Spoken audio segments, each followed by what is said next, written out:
Hello everyone, today we will open up a Game of Thrones chapter pack at the gates. The very first chapter pack for the King's Landing cycle. Now then, you might wonder, why is Legend of the Five Rings in the background? Well, because I was filming some Legend of the Five Rings and I wanted to open up this one as well. Right, Game of Thrones, it's been a while. I actually read that they stopped the card game now. The final tournament has been played and the final pack has been released. But they do not want to say if the game is permanently done. They say it might come back at some point. Who knows? So yeah, I took that as an opportunity to go out and buy some Game of Thrones before it's all gone. So, what do we have here? We have a piece of paper that says at the gates with shadows, which is a new feature. Alright, shadow keywords, marshalling a card into shadows. While a card is in shadows, bringing a card out of shadows, etc., etc. Printed cost on shadows. And then the back says unique cards and shadows. A lot of to do with shadows. Alright, there's actually a shadows area. Alright, interesting. So let's see here. What do we have? We have a pack. All of them are fixed, just as you'd expect from a living card game, which is actually quite nice. I like that. So, forgive me if I make some mistakes along the way. I've been quite rusty with Game of Thrones card game, as well as the show. I've watched the final season back when it was airing, and I kind of stopped right after that with everything Game of Thrones. So let's go back with the Stark cards first. For 3 golds we get a character, Alysanne Mormont, with a military and a political. Was that political? I think it was. It has 2 strength or defense. Strength. House Mormont, and she's a lady. No attachments except weapon, and while each character you control has the Stark affiliation, Alysanne Mormont gains stealth during military challenges and does not kneel when declared as an attacker in a military challenge. Next up we have AGoT, also for the Starks. It's a location for 1 gold for King's Landing. It is limited, and as a challenges action, it has, if each character you control has the Stark affiliation, sacrifice AGoT to draw 2 cards, and it gets you +1 gold. Next up, for House Tyrell. Yeah, House Tyrell, that was the name. See, I remember. We have the Knight of Flowers. Oh, a new iteration of the Knight of Flowers. Alright, awesome. It has a cost of 6, and this is probably one of those shadow cards. I can see that on top. Military and political with 5 strength. King's Guard, he's a knight. Right, shadow 5. Okay, so that's that. It has renown, and as a reaction, after a card you control comes out of shadows, choose and stand a King's Guard character. Limit twice per round. Then also for House Tyrell, Gate of the Gods, the King's Landing, the 7. It's a 1 gold location, gets you +1 gold as well. It's limited, and as a challenges action, if you control a character with the highest strength in play, sacrifice Gate of the Gods to draw 2 cards. Right. Next up, for the Night's Watch, we have an aged craftsman.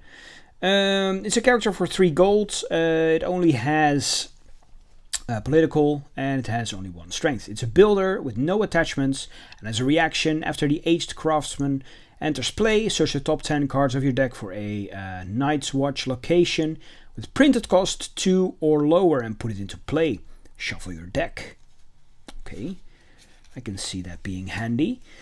Then, oh yeah, I see what they did there. They did for every house a location in King's Landing. So there's that. Flea Bottom Alley. For 1 gold, it's a limited location. Marshalling action. Kneel and sacrifice Flea Bottom Alley to put a Night's Watch character with printer cost 3 or lower into play from your hand. Then draw 1 card. Right, then we have House Baratheon. We have a R'hllor Infiltrator. For 2 gold, it has a military and an intrigue icon. 1 strength, it's a R'hllor Spy with a dominance action. Kneel R'hllor Infiltrator and to choose an opponent. Give control of R'hllor Infiltrator to that player and gain 1 power for your faction. Sweet. And then for the Baratheons, we have the King's Gate, of course, seems fitting. For 1 gold, also limited, also King's Landing. Challenges action, if you have 5 or more power on your faction card, sacrifice King's Gate to draw 2 cards, and it has a +1 gold protection. For the Lannisters, Sir Mandon Moore, it's also a shadow character. For 4, it has military and intrigue with a power of 4. It's King's card, it's also a knight, shadow 3. And as a reaction, after Sir Mandon Moore comes out of shadows, choose an opponent.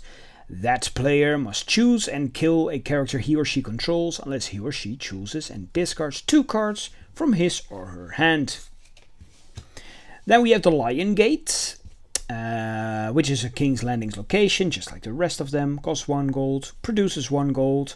And as a challenges action, if you control 2 or more cards in shadows, sacrifice Lion Gate to draw 2 cards. Alright, so they all do something to draw your cards. Right, then we have the Greyjoys. For 4 gold, we have a character, Baelor Blacktide. Military and political icon, 4 strength. It's a captain, and it's the 7.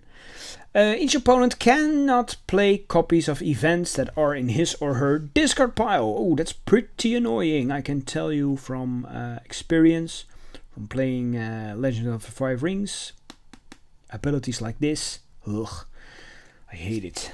I hate playing against it, but yeah, it's part of the game. Then we have the Iron Gate for 1 gold. Also King's Landing location, limited, +1 gold production. And this one has challenges action. If you are the first player, sacrifice Iron Gate to draw 2 cards. Cool. Right, the Targaryens, Viserion. For 5 gold, we get this dragon character. With military and political. How does one do that? How does a... well, maybe you can threaten politically with a dragon. Well, I presume that can happen. 4 strength with ambush 5 and no attachments. As a reaction, after you win a challenge in which Viserion is attacking, discard 1 card from your hand to have Viserion gain intimidate until the end of the challenge. Okay. We have the Dragon Gate. For 1 gold, it's still the location of King's Landing, just like the rest. Limited. +1 gold production, and this challenges action is if you control 2 or more attachments, sacrifice Dragon Gate to draw 2 cards. Right, House Martell, the Southron Escort. For 4 gold, it's a character, military and intrigue. 4 strength, it's an ally guard, and it has shadow 4. And here we have a reminder text for Shadow. Marshal this card face down into shadows for 2 gold. As an action, pay 4 gold to bring it into play face up. Oh, this reminds me of Morph from Magic. You pay a certain amount of gold, place it face down, and then pay some gold, that says it over here, to activate it. But then again, in Magic they were creatures, and here it's just a Shadows card, if I'm not mistaken. And as an action here, we have discard another card from Shadows to put Southron Escort into play from Shadows. Of course, they get a gate for King's Landing, cost of 1, production of 1, it's limited. It's the River Gate with the challenges action. If you have lost 2 or more challenges this phase, sacrifice River Gate to draw 2 cards. Right, and we have some neutral cards here. We have Littlefinger. It's an ally, Lord, Small Council. Cost of 6. There's intrigue and political, and it has a 4 strength. Shadow 6 and stealth. And as a reaction, after a character you control comes out of shadows, place up to 3 cards from your hand on the bottom of your deck in any order. Then draw that many cards. Limit once per round. And of course, also for King's Landing, a location, but this time it's 2 gold instead of 1, and it's the White Sword Tower. Each Kingsguard character you control gets +1 strength. Each player that does not control a Kingsguard character cannot play more than 1 event each phase. Ooh. And here we have a scheme, a city of the City of Secrets. It's a city. Okay, let me get this straight. 4 gold production for something, and 1. I really have no clue what they meant. I'll have to look that up for the next packs because I have a whole lot more. Right, when revealed, each player draws 2 cards, then each player without a city plot card. It's a plot card, of course, not a scheme, a plot. In his or her discard pile, in his or her use pile, chooses and discards 2 cards from his or her hand. We get 3 of these. And then we have at the gates. It's the same. Gold production of 4, and the rest I have to look it up, sorry. It's a city, kingdom. When revealed, search your deck for a limited location with printed cost 1 or lower.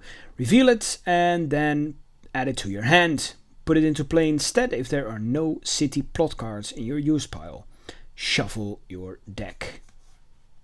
And there you have it. 1 more pack for Game of Thrones at the gates. The first one for King's Landing cycle, and we can see that because every single faction has a gate for King's Landing. Or at least a location. So yeah, that's laying it on thick, as we say. Well, I liked it. Thank you all for watching and hope to see you guys next time. Bye bye.